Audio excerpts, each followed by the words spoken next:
Distinguished guests, the President of the United States, Joe Biden. Hey, buddy. Thank you. Please be seated. Well, good evening. We just concluded this year's NATO summit, and the consensus among the members was it was a great success. It was especially momentous because it represented the 75th year, the most important military defense alliance in the world's history of the world. We should never forget that NATO grew out of the wreckage of World War II, the most destructive war in history. The idea was to create an alliance of free and democratic nations that would commit themselves to a compact of collective defense. Standing together, they knew we'd all be safer. An attack on one would be treated as an attack on all. And it's worked because a would-be aggressor knows if they attack one of us, they'll be attacked by all of us. Sending that message is the best way to deter aggression and prevent wars in the first place. For those who thought NATO's time had passed, they got a rude awakening when Putin invaded Ukraine. Some of the oldest and deepest fears in Europe roared back to life because once again, a murderous madman was on the march. But this time, no one cowered in appeasement, especially the United States. We collected intelligence that Russia was planning to invade Ukraine months before the invasion. I directed the intelligence community to be a significant amount of intelligence be declassified so I could start building an international coalition to oppose the invasion. Then in February, some of you remember, I warned the world that the invasion was imminent. I rallied a coalition of 50 nations from Europe to Asia to help Ukraine defend itself. Many foreign policy experts thought, as Putin amassed Russian forces just 100 miles north of Kyiv, the capital of Ukraine, but Putin thought it was the mother home of Russia. The capital would fall in less than a week. But the Ukrainian people, backed by a coalition to help build, stopped them. Today, Kyiv still stands, and NATO stands stronger than it has ever been. During the week of this summit, several heads of states made it a point in their statements to thank the United States and to thank me personally for all that NATO has achieved. NATO is not only stronger, NATO is bigger because we led the charge to bring in Finland and Sweden into the alliance, and it makes a gigantic difference. Excuse me. Meanwhile, my predecessor has made it clear he has no commitment to NATO. He's made it clear that he would feel no obligation to honor Article 5. He's already told Putin, and I quote, "Do whatever the hell you want." In fact, the day after Putin invaded Ukraine, here's what he said. It was genius. It was wonderful. Some of you forgot that, but that's exactly what he said. But I made it clear a strong NATO is essential to American security. And I believe the obligation of Article 5 is sacred. And I would remind all Americans, Article 5 is invoked only once in NATO's long history, and that was to defend America after 9/11. I made it clear that I will not bow down to Putin. I will not walk away from Ukraine. I will keep NATO strong. That's exactly what we did, and exactly what we'll continue to do. Now, the future of American policy is up to the American people. This is much more than a political question. It's more than that. It's a national security issue. Don't reduce this to the usual testament that people talk about, issues of being a political campaign. It's far too important.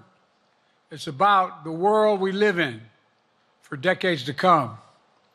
Every American must ask herself or himself, is the world safer with NATO? Are you safer? Is your family safer? I believe the American people know the answer to all those questions is yes. And I believe the American people understand that America is stronger because of our alliances. I believe the American consensus from Truman to Reagan to me still holds today. America cannot retreat from the world. We must lead the world. We are an indispensable nation, as Madeleine Albright wrote. Now let me turn to three other key issues. Just this morning, we had a great economic report showing inflation is down. Overall prices fell last month. Core inflation is the lowest it's been in 3 years. Prices are falling for cars, appliances, and airfares. Grocery prices have fallen since the start of the year. We're going to keep working to take down corporate greed to bring those prices down further. Meanwhile, Trump's calling for a 10% tariff on everything Americans buy, including food from overseas, vegetables, and other necessities. And economists tell us that that would cost the average American working family another $2,500 a year. It's a tax of $2,500 a year. Second, our efforts to secure the border, southern border, is working. After Trump killed the bipartisan effort to secure the border, Republicans and Democrats had worked on, because he thought it would benefit me and make him a loser, Republicans walked away. So I took executive action last month. As a consequence, working with Mexico, border encounters have gone down over 50%. The current level is lower today than when Trump left office. Third, for months, the United States has been working to secure a ceasefire in Gaza, to bring the hostages home, to create a path for peace and stability in the Middle East. 6 weeks ago, I laid out a detailed plan in writing. It was endorsed by the UN Security Council, the G7. That framework is now agreed on by both Israel and Hamas. So I sent my team to the region to hammer out the details. These are difficult, complex issues. There's still gaps to close, but we're making progress. The trend is positive, and I'm determined to get this deal done and bring an end to this war, which should end now. Let me conclude where I began. We're the United States of America. We are the indispensable nation. Our leadership matters. Our partnerships matter. This moment matters. We must rise to meet it. With that, I'll take your questions. I've been given a list of people to call on here. Reuters, Jeff Mason.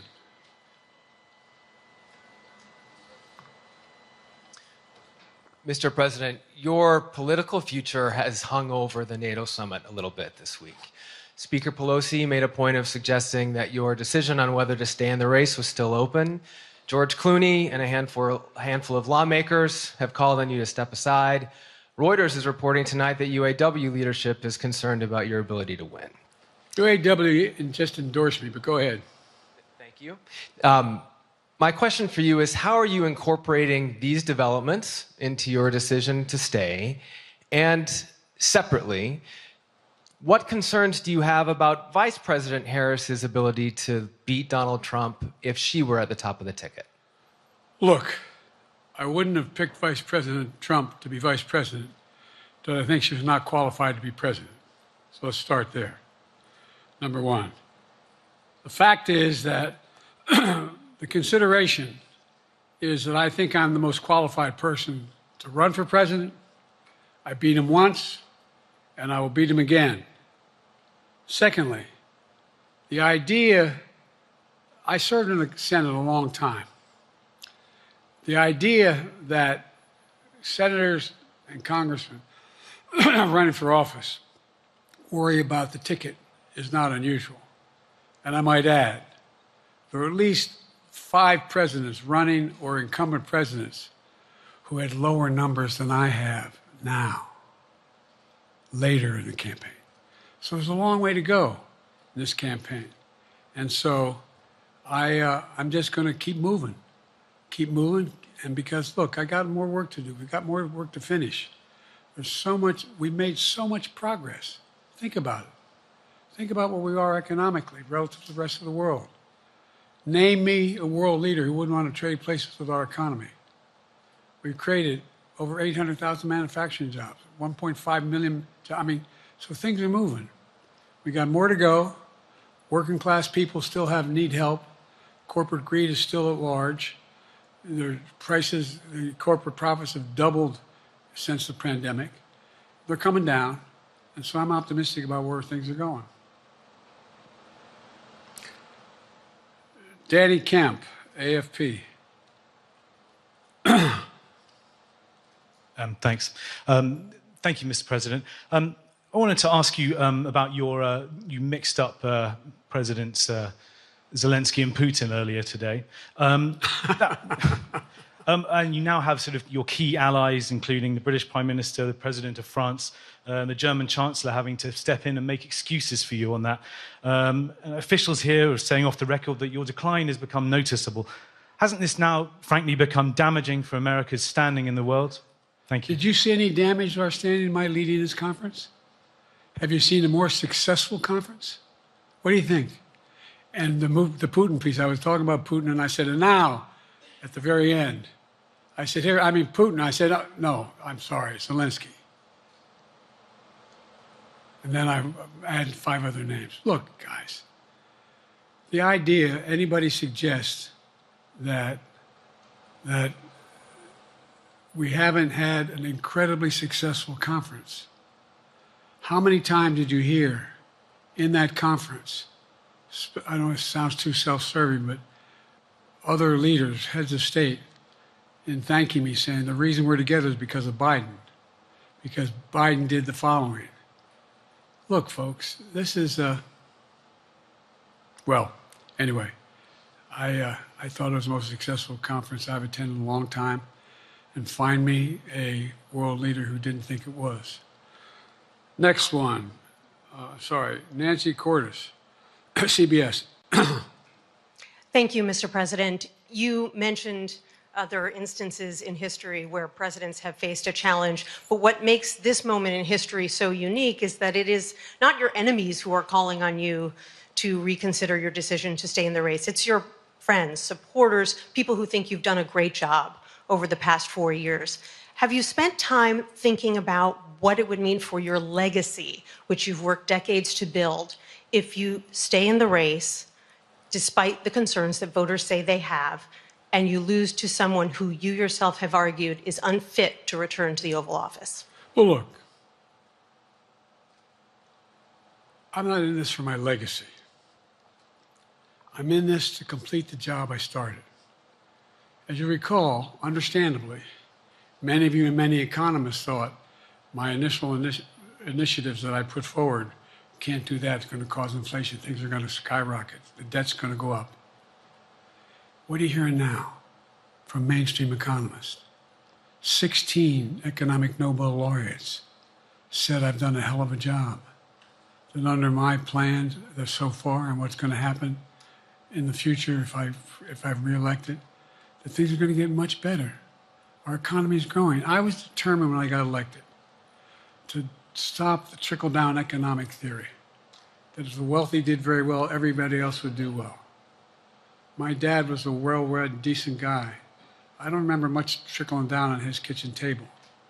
Middle-class people and working-class people need help. And so what happened is I decided to was able to implement as president what I believed when I was a senator. And that is that the way to build this economy is from the middle out and the bottom up. That way we grow the economy. And the wealthy still do very well. They do fine. And guess what? Find me an economist, a mainstream economist who said we haven't done well. What have we not done that isn't working right now? And so we got more to do, though. We got to finish the job. And by the way, I come from the corporate state of the world. Delaware has more corporations registered in Delaware than every other state in the nation combined. I'm not anti-corporate, but corporate profits have doubled since the pandemic, doubled. It's time things get back in order a little bit. It's time, for example, if I'm reelected, we're going to make sure that rents are kept at 5% increase, corporate rents for apartments and the like and homes are limited to 5%. We're going to make a lot of changes that I've been talking about. because we're going to continue to grow this economy. And by the way, remember how I got so roundly criticized for being so pro-union, not labor, union. Well, guess what? I've been the most pro-union labor president in history. Not a joke. And guess what? We had the Treasury Department do a study. When unions do better, everybody does better. Everybody does better. And we talk about how, for example, remember when we talked about getting the computer chip industry back in the United States? Used to be 40% of the industry. We invented the chip. 40% of the industry was in the United States. And former presidents decided that the best way to do it is find the cheapest labor in the world, send the product over there, and import what the product was. And so what did I do? I was told not to go over to Europe, to Asia, including Europe, but Asia. And I remember going to South Korea, convincing them to invest $20 billion in the United States to build computer chip factories. And I asked why when they finally decided to do it. And the answer was because you have the safest economy in the world and you have the best workers in the world. So the whole idea here is we've invested, there's over $50 billion in investment in computer chip manufacturing just coming into being. None of you thought that would happen. None of you thought that would happen. But it's happening. It's happening. And it's going to grow economies all through. And by the way, red states and blue states. Matter of fact, there's as much in red states as in blue states. I've made no distinction. So my generic point is that the idea that we can't continue to build and grow the economy, make it fair. And like I said, from my standpoint, when the middle class does well, that's when the whole economy grows. The poor have a shot, the wealthy do well, but the wealthy got to start paying their taxes. As a follow-up, sir, you mentioned that your Vice President Kamala Harris would be ready to serve on day one. Can you elaborate on that? What is it about her attributes and her accomplishments over the last 4 years that make her ready to serve on day one if necessary? First of all, the way she's handled the issue of freedom of women's bodies to have control over their bodies. Secondly, her ability to handle almost any issue on the board. This was a hell of a prosecutor. She was a first-rate person, and in the Senate she was really good. I wouldn't have picked her unless I thought she was qualified to be president. From the very beginning, I made no bones about that. She is qualified to be president. That's why I picked her. Felicia Schwartz, Financial Times. Thank you, Mr. President. The presidency is the most straining job in the world, and it's 24/7. How can you say you'll be up for that next year, in 2 years, in 4 years, given the limits you've acknowledged that you have today? The limits I've acknowledged I have? There's been reporting that you've acknowledged that you need to go to bed earlier and your evening around 8. That's not true. Look, what I said was, instead of my every day starting at 7 and going to bed at midnight, it'd be smarter for me to pace myself a little more. And I said, for example, the 8, 7, 6 stuff, instead of starting a fundraiser at 9 o'clock, start at 8 o'clock. People get to go home by 10 o'clock. That's what I'm talking about. I'm not talking about, and if you looked at my schedule since I made that stupid mistake in the campaign, in the debate, I mean, my schedule has been full bore. I've done, where's Trump been? Riding around in his golf cart, filling out his scorecard before he hits the ball? I mean, look, he's done virtually nothing. And I have, I don't know how many, don't hold me to it, roughly 20 major events. Some of them with thousands of people showing up. And so I just think it's better. I always have an inclination, whether I was playing sports or doing politics, just to keep going, not stop. I just got to just pace myself a little more. Pace myself. And the next debate, I'm not going to be traveling into 15 time zones a week before. Anyway, that's what it was about. That's what it was about. And by the way, even with that, I love my staff, but they add things all the time, at the very end. I'm catching hell from my wife for that. Anyway. I'm sorry, Zeke Miller, Associated Press. Thank you, Mr. President. Two questions for you. First, on the NATO summit, President Zelensky, in your meeting with him, he pressed you to lift your limitations on the Ukrainian use of American weapons, saying that, in his public remarks afterwards, saying that Ukraine cannot win the war unless those limitations are lifted. Are you reconsidering your position on that? And then secondly, following up on Felicia's question there, leaders of your own party have said that they're not worried about that debate. They're worried about the next bad night and the bad night after that. How can you reassure the American people that you are up to the task and that there won't be more bad nights at a debate stage or somewhere else? First thing about Zelensky asking for the ability to strike deep into Russia. We've allowed Zelensky to use American weapons in the near term, in the near or abroad, into Russia. Whether or not he should be attacked. For example, should Zelensky, he's not. If he had the capacity to strike Moscow, strike the Kremlin, would that make sense? It wouldn't. The question is, what's the best use of the weaponry he has, and the weaponry we're getting to him? I've gotten him more long-range capacity, as well as defensive capacity. And so our military is working. I'm following the advice of my commander-in-chief, the chief of staff of the military, as well as the Secretary of Defense and our intelligence people. And we're making a day-to-day basis on what they should and shouldn't go, how far they should go in. That's a logical thing to do. Second question related to Bad nights, sir. How can you reassure the American people that you won't have more bad nights, whether they be on a debate stage or it's a matter of foreign policy? Well, I tell you what, the best way to assure them is the way I assure myself. And that is, am I getting the job done? Am I getting the job done? Can you name me somebody who's got more major piece of legislation passed in 3.5 years? I created 2,000 jobs just last week. So if I slow down, I can't get the job done. That's a sign that I shouldn't be doing it. But there's no indication of that yet. None.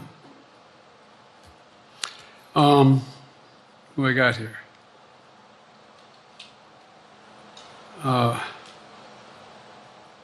Merrick, Pulaski Radio.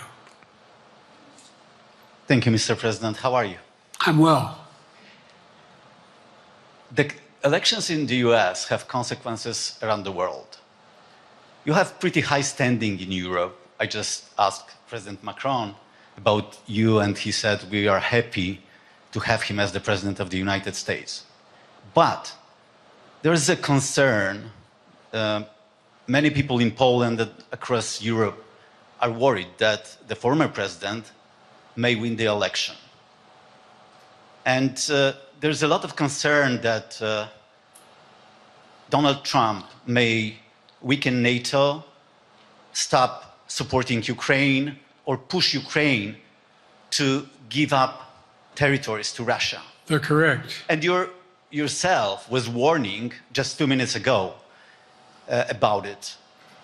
So my question is, do you think that Europe will be left on its own if Donald Trump wins the election? And what's your advice to European leaders to prepare for possible US disengagement? Well, look, I think, how can I say this without sounding too self-serving? I'm not had any of my European allies come up to me and say, Joe, don't run. What I hear them say is, you've got to win. You can't let this guy come forward. It'd be a disaster. It'd be a disaster. I mean, I think he said in one of his rallies, don't hold me to this, recently, where NATO, I just learned about NATO, or something to that effect. Foreign policy has never been his strong point. And he seems to have an affinity to people who are authoritarian. That worries, as I tell you from Poland, that worries Europe. That worries Poland. And nobody, including the people of Poland, think that if he wins in Ukraine, he's going to stop in Ukraine, that that's going to be the end of it. And so what I can say is, I think I'm the best qualified person to do the job, to make sure that Ukraine does not fall, that Ukraine succeeds, that the European alliance stays strong. You may recall, no one was talking about Finland joining NATO. I remember talking to Putin right after we got elected in Geneva, and he was talking about what we should do. We couldn't be in Eastern Europe, etc. And I said, you're looking for the Finlandization of Ukraine, as you're going to get the NATOization of Finland. And about 4 weeks later, I got a call. That's not true. Probably 5 months later, from the president of Finland, could he come and see me? In my office. I invited him to the Oval Office. We sat down and talked. He said he wanted to join NATO. Could I help? And I did. It wasn't automatic. And then I got a call from the Swedes. I beg your pardon?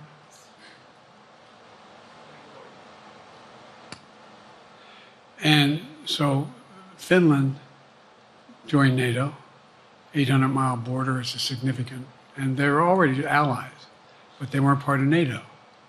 And you heard, I think you heard, maybe, I can't recall whether he said it publicly in our closed meeting, but he wouldn't mind it being repeated.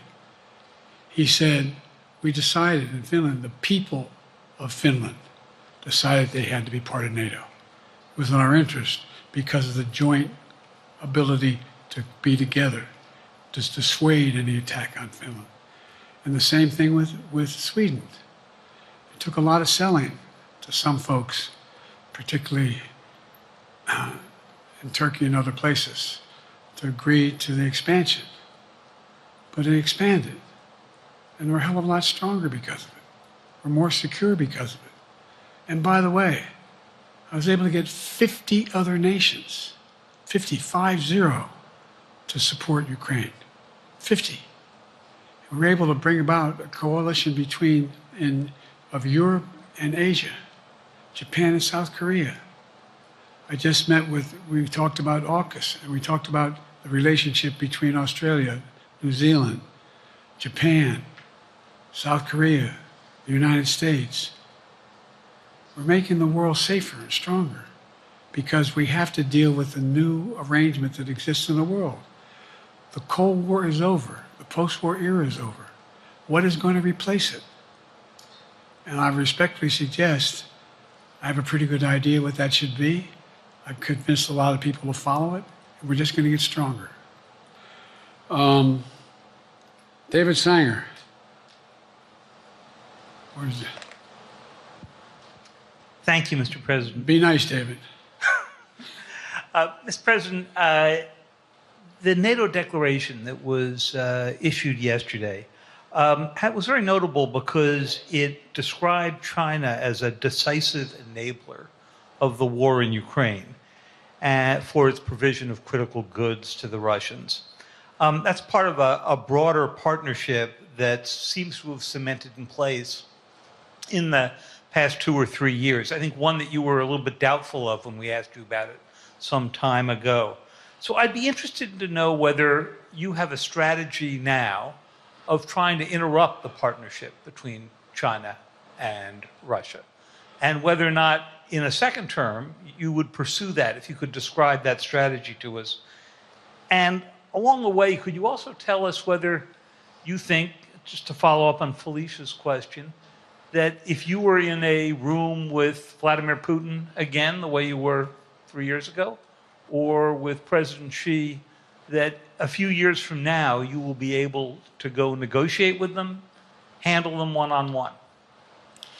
Well, the first part of the question is, we discussed and I raised in the NATO summit, and others raised, the future of China's involvement, what they're going to do, what they're doing with Russia in terms of accommodating, facilitating they're getting access to additional. They're not supplying weapons themselves. They're supplying mechanisms for them to be able to get weapons. And China's position is basically, and I've spent more time with Xi Jinping than any world leader has, over 90 hours since being vice president all the way through, for real. And by the way, I handed all my notes. But my point is that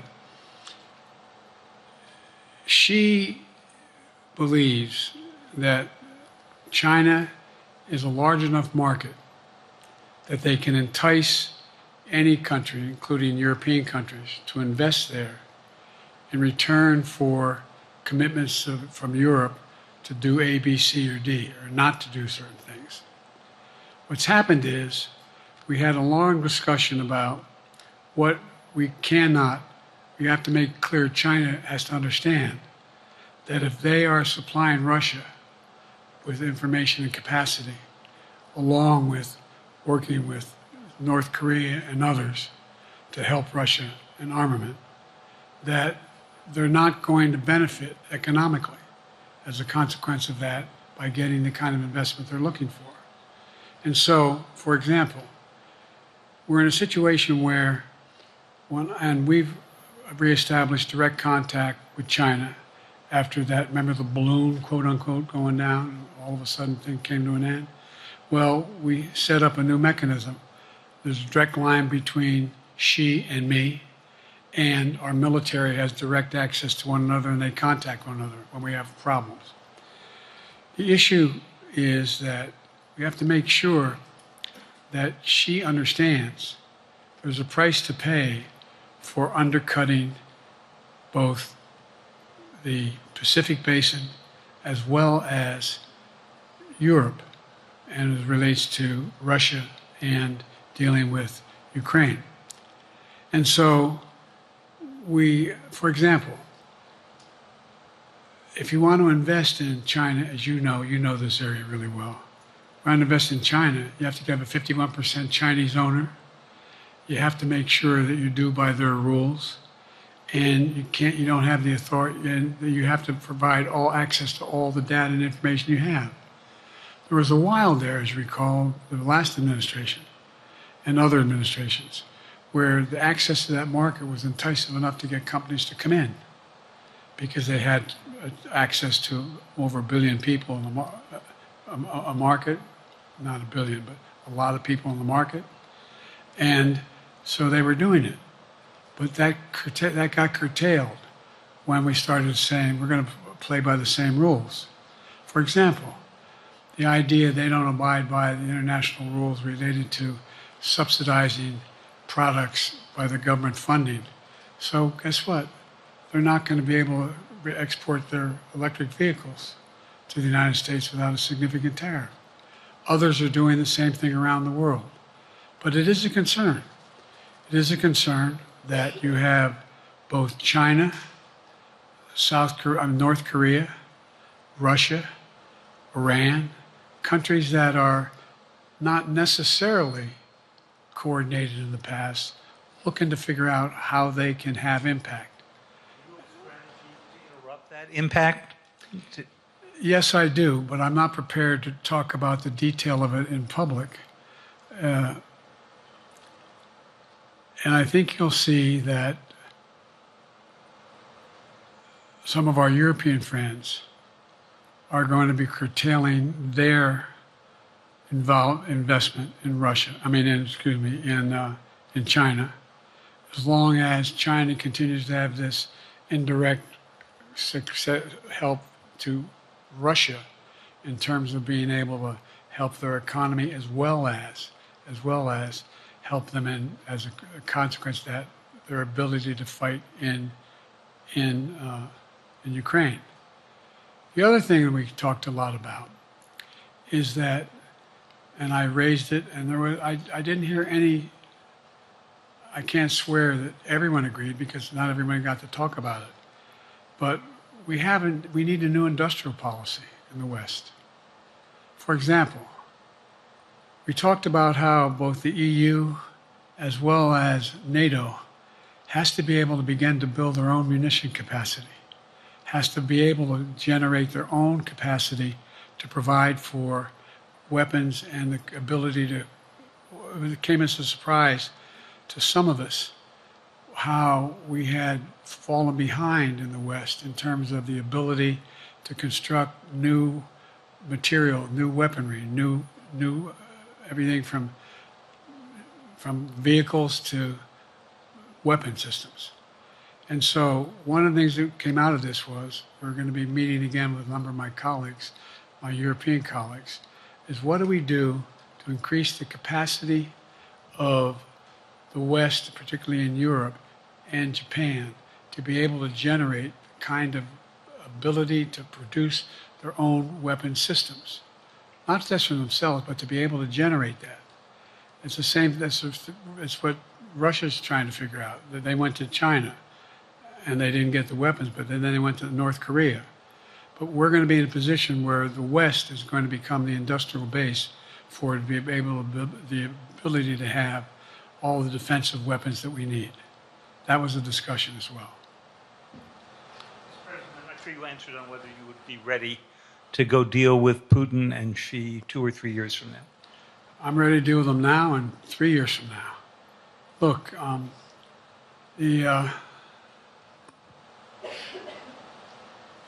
like I said, I'm dealing with Xi right now and direct contact with him. I have no good reason to talk to Putin right now. There's not much that he is prepared to do in terms of accommodating any change in his behavior. And, but there isn't any world leader I'm not prepared to deal with. But I understand the generic point is Putin ready to talk? I'm not ready to talk to Putin unless Putin's ready to change his behavior. And the idea, look, Putin's got a problem. First of all, in this war that he is supposedly have won, and by the way, I think, don't hold me to the exact number, but I think Russia had 17.3% of Ukraine that they conquered. Now it's 17.4. I mean, in terms of percentage of territory. They've not been very successful.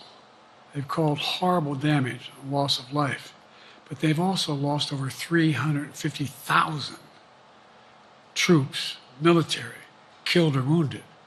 They have over 1 million people, particularly young people with technical capability, leaving Russia because they see no future there. They've got a problem. But what they do have control of is they are very good at controlling and running the public outcry that relates to how they use mechanisms to communicate with people. They lie like hell to the constituencies. They lie like hell about what's going on. And so the idea that we're going to be able to fundamentally change Russia in the near term is not likely. But one thing for certain, if we allow Russia to succeed in Ukraine, they're not stopping in Ukraine. I recommend, I know you know this because you've written about it, read Putin's speech after they moved in, what it was all about in Kyiv.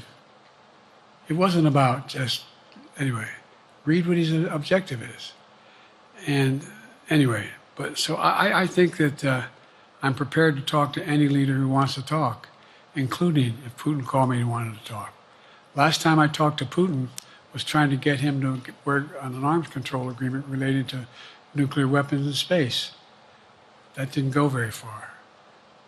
So my point is, I'm prepared to talk to anybody, but I don't see any inclination. There is an inclination on the part of the Chinese to keep in contact with me because they're not sure where this all goes.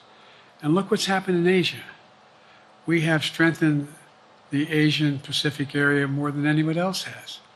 We just put together with, today I brought on, I asked our NATO allies that we bring on the group from the South Pacific, Australia, New Zealand, Japan, Australia. I already mentioned Australia.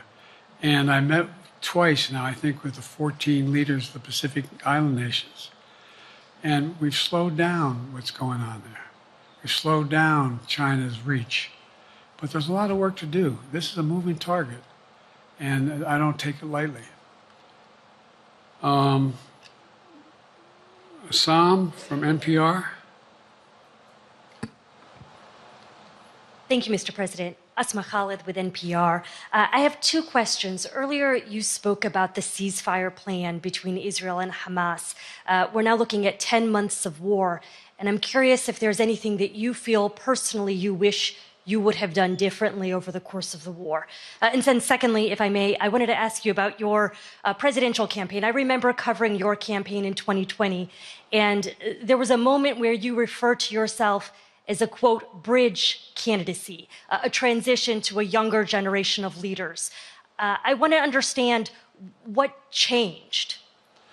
Two things. Let's go back to when you talked about would I have changed anything that's happening with Israel and the Palestinians and the Palestinian movement. The answer is, as you recall, from the very beginning, I went to Israel, but I also got immediate contact with al-Sisi in Egypt. I met with the King of Jordan. I met with most of the Arab leaders to try to get a consensus going as to what had to be done to deal with getting more aid and food and medicine into the Gaza Strip. And we pushed it really hard. And Israel occasionally was less than cooperative, number one. The Israeli War Cabinet, I've been dealing with Israel since Golda Meir. Some of the reporters around here come me all the time have heard me say this. The first time I met with Golda Meir, I sat across from her at her desk, and her assistant was Rabin sitting next to me. That's how far back I go. I know Israel well, and I support Israel. But this war cabinet is one of the most conservative war cabinets in the history of Israel. And there's no ultimate answer other than a two-state solution here. And so what was able to be done in terms of the plan I put together was it would be a process for a two-state solution. And we get the Arab nations to, particularly from Egypt all the way to Saudi Arabia, to be in a position where they would cooperate in the transition so that they could keep the peace in Gaza without Israeli forces staying in Gaza. The question has been from the beginning, what's the day after in Gaza? And the day after in Gaza has to be, the end of the day after has to be no occupation by Israel on the Gaza Strip, as well as the ability for us to get in and out as rapidly as you can, all that's needed there. I've been disappointed that some of the things that I put forward have not succeeded as well, like the port we attached from Cyprus. I was hopeful that would be more successful. But that's why when I went to Israel immediately after the massacres that occurred at the hands of Hamas, the one thing I said to the Israelis, and I met with the War Cabinet and with Bibi, don't make the same mistake America made after bin Laden. There's no need to occupy anywhere. Go after the people who did the job. You may recall, I still get criticized for it, but I was totally opposed to the occupation and trying to unite Afghanistan. Once we got bin Laden, we should have moved on, because it was not no one's ever going to unite that country. I've been over every inch of that, not every inch, the entirety from the poppy fields all the way to the north. I said, don't make the same mistake we made. Don't think that's what you should be doing, is doubling down. We'll help you find the bad guys, Sinwar and company. And all this criticism about I wouldn't provide when the weapons they needed. I'm not providing them 2,000-pound bombs. They cannot be used in Gaza or any populated area without causing great human tragedy and damage. But remember what happened when you had the attack on Israel with rockets and ballistic missiles. I was able to unite the Arab nations as well as Europe, and nothing happened. Nothing got hurt. It sent an incredible lesson to what was going on from the Middle East. So there's a lot of things, in retrospect, I wish I had been able to convince the Israelis to do. But the bottom line is we have a chance now. It's time to end this war. Doesn't mean walk away from going after Sinwar and Hamas. And if you notice, you know better than most, there is a growing dissatisfaction on the West Bank from the Palestinians about Hamas. Hamas is not popular now. And so there's a lot of moving parts. I just have to keep moving to make sure that we get as much done as we can toward a ceasefire, and get those. And by the way, look at the numbers in Israel. I mean, my numbers are better in Israel than they are here. But then again, they're better than a lot of other people here too. But anyway. Bridge candidacy in 2020, you referred to yourself as being a bridge candidate for a younger, fresher generation of Democratic leaders, and I wanted to know what changed. What changed was the gravity of the situation I inherited in terms of the economy, our foreign policy, and domestic division. And I think, I won't put words in anybody's mouth, most presidential historians give me credit for having accomplished more than most any president since Johnson and maybe before that to get major pieces of legislation passed. And what I realized was my long time in the Senate had equipped me to have the wisdom to know how to deal with the Congress to get things done. We got more major legislation passed that no one thought would happen. And I want to finish it, to get that finished. If tomorrow, if we had a circumstance where there was a lineup and I hadn't inherited what I did and we just moved things along, anyway, it's going to change. Last question. Haley Bull, Scripps. Or no, Josh Weingrove, I'm sorry, was the next one. I'll do 2 more questions. Thank you, Mr. President. Many of your colleagues, Democrats on the Hill, are watching tonight as they assess what they want to say about your candidacy. I'm wondering how you're thinking of this right now. It seems like your answer is clear, but they're watching how things go tonight, tomorrow in Michigan, next week in Texas and Nevada. Are you thinking that way about how the next week or 2 goes would inform your... Am I using that way, you say? Are you thinking that way about how the next 2 weeks go? Will that affect your decision, or are you fully determined on running in November as the party's nominee? I'm determined on running, but I think it's important that I allay fears by let them see me out there. Let me see them out. For the longest time it was, Biden's not prepared to sit with us unscripted. Biden's not prepared to, anyway. And so what I'm doing is, and I've been doing, I think we've done over 20 major events from Wisconsin to North Carolina to demonstrate that I'm going out in the areas where we think we can win, where we can persuade people to move our way, or people are already there. And then look, the other thing is, we have the most extensive campaign organization of anybody's had in a long, long time. We have well over 1,000 volunteers knocking on doors, making phone calls, making tens of thousands of phone calls. We have headquarters, I forget exactly how many, I don't want to cite a number and then find out I'm off, but we have scores of headquarters in all the toss-up states. We're organized, we're moving, and that's awful hard to replace in the near term. And here's the other thing. I was in the Senate a long time. Very proud of what I've done in the Senate. I was chairman of the Foreign Relations Committee for a long time, and I was chairman or ranking member and chairman of the Judiciary Committee. I'm going to be going down to the Johnson Library. Anyway, I'm going to be going around making the case of the things that I think we have to finish and how we can't afford to lose what we've done or backslide on civil rights, civil liberties, women's rights. There's that little button we have.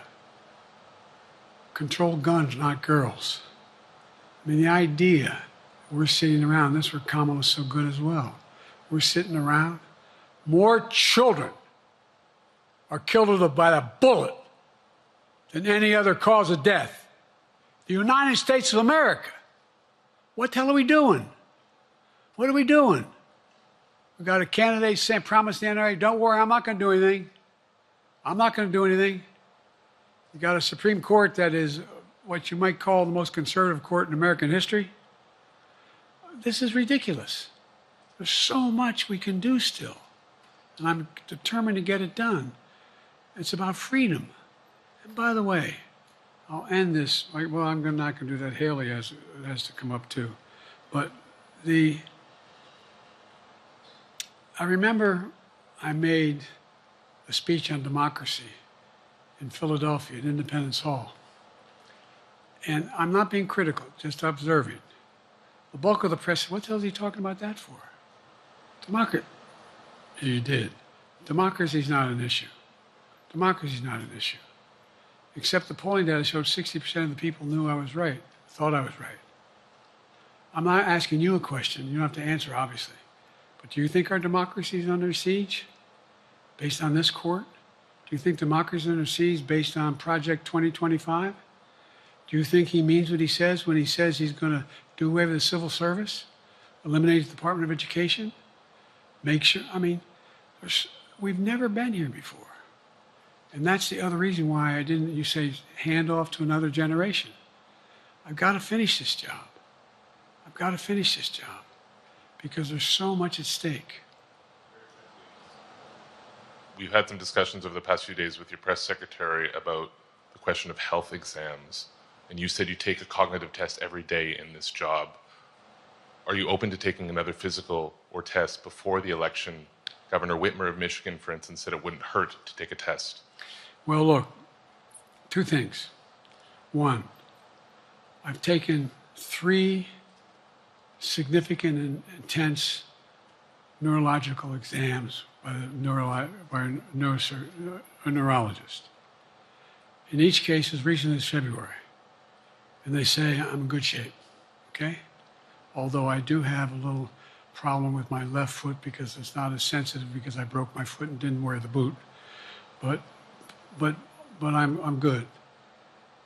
I'm tested every single day about my neurological capacity to do decisions I make every day. You talk to my staff, all of you talk to my staff. Sometimes my staff talks a lot. But the fact of the matter is, I don't think you have them telling you that all the major ideas we've undertaken haven't been in part initiated by me. I remember when the staff and I said, I'm going to go to South Korea, we're going to get the chip. What are you doing? I'm going to get Japan and Korea back together again after essentially having hostilities toward one another since the end of World War II. I'm going to move and see that we can expand.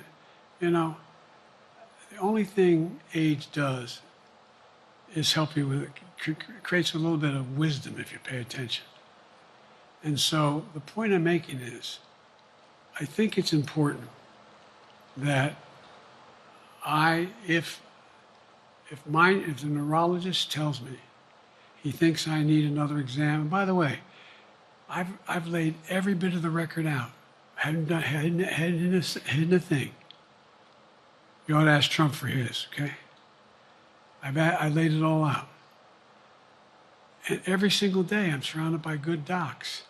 If they think there's a problem, I promise you, or even if they don't think it's a problem, they think I should have a neurological exam again, I'll do it. But no one's suggesting that to me now. And I'll ask you another question. No matter what I did, no one's going to be satisfied. Did you have 7 docs? Did you have 2? Who'd you have? Did you do this? How many times did you? So I am not opposed if my doctors tell me I should have another neurological exam, I'll do it. But that's where I am. Haley Bull, Scripps. Thank you, Mr. President. You said you're making decisions on a day-to-day basis when it comes to support for Ukraine. Does that mean you have not closed the door on further considering lifting restrictions for U.S.-made weapons inside Russia? And if I may, your convention is coming up where your delegates are pledged to make you the official nominee If they have second thoughts, are they free to vote their conscience? Obviously, they're free to do whatever they want, but I get overwhelming support. Overwhelming support. I won, I forget how many votes I won in the primary. Overwhelming.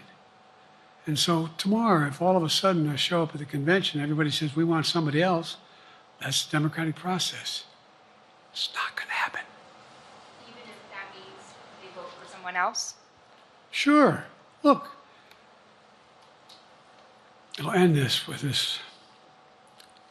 I served in the Senate a long time. I understand the impetus of candidates running for local office and whether they think the topic can help them or not. In my state of Delaware, which was a very, at least it was a red state when I started, in terms of where you now talk red and blue. I don't recall most of the Democratic presidents winning my state when I was a candidate. The truth of the matter is I understand the self-interest of every candidate. If they think that, running with Biden at the top is going to hurt them, then they're going to run away. I get it. But so far, go and look at the polling data in their states. Look at the in-depth, and by the way, I think you'd all acknowledge, and you're all experts. I'm not being solicitous about the president. You're experts on this stuff. How accurate does anybody think the polls are these days? I can give you a series of polls where you have likely voters, me versus Trump, where I win all the time. When the unlikely voters vote, he wins sometimes. The bottom line is all the polling data right now, which I think is premature because the campaign really hasn't even started. I mean, it hadn't started in earnest yet. Most of the time, it doesn't start till after September, after Labor Day. So a lot can happen. But I think I'm the best I believe I'm the best qualified to govern. And I think I'm the best qualified to win. But there are other people who could beat Trump too. But it's awful start from scratch. And, we talk about, money raised. We're not doing bad. We got about $220 million in the bank. We're doing well. So with that, you have want to follow up on any of that you just asked me? Yes. You earlier explained confidence in your vice president. Yes. If your team came back and showed you data that she would fare better against former President Donald Trump, would you reconsider your decision to stay in the race? No, unless they came back and said, there's no way you can win. Me. No one's saying that. No poll says that. Okay. Thanks. This ends today. Thanks. This ends tonight's press conference. Thanks, everybody.